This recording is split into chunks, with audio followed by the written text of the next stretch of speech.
ভূতুড়ে কাহিনী।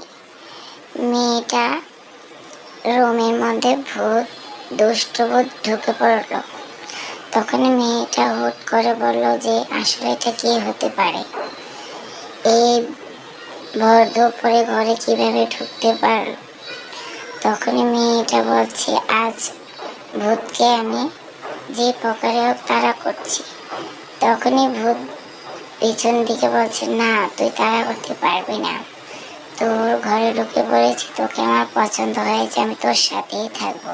ভূত বলছে যে তোকে আমি নিয়ে যাব আমার আস্তানায়।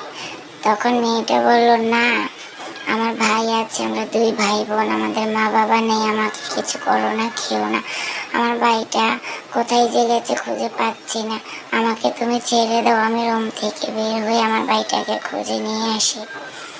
তখন দুষ্ট ডাইনি বলছে তুই তো আসলে আমাকে মায়া। তখনই দুষ্ট ডাইনি বলছে তোর ভাইকে আমরা নিয়ে গিয়েছি গভীর জঙ্গলে, আমার আস্তানায় নিয়ে গিয়েছি আমার সঙ্গীরা, আমরা তিন ভূত একসাথেই থাকি, তবে কিন্তু তোর ভাইটাকে ছাড়ছি না।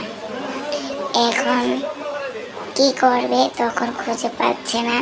তখনই বলল যে ভূত কি হলো, তুই এখানে দাঁড়িয়ে আছিস ছেলে, তোকে নিয়ে আসছি আমরা, তোর বোনকে ধরেছে আমাদের একজন দুষ্ট ভূত, আর আমরা দুজন তোকে তাড়া করছি, তোদেরকে আজ যাইতে দেব না, তোদেরকে আজ আস্ত রান্না করে খাবো আমরা, পেটে অনেক ভীষণ খিদে পেয়েছে, তুই পালাবি না, পালাস নে পালাস।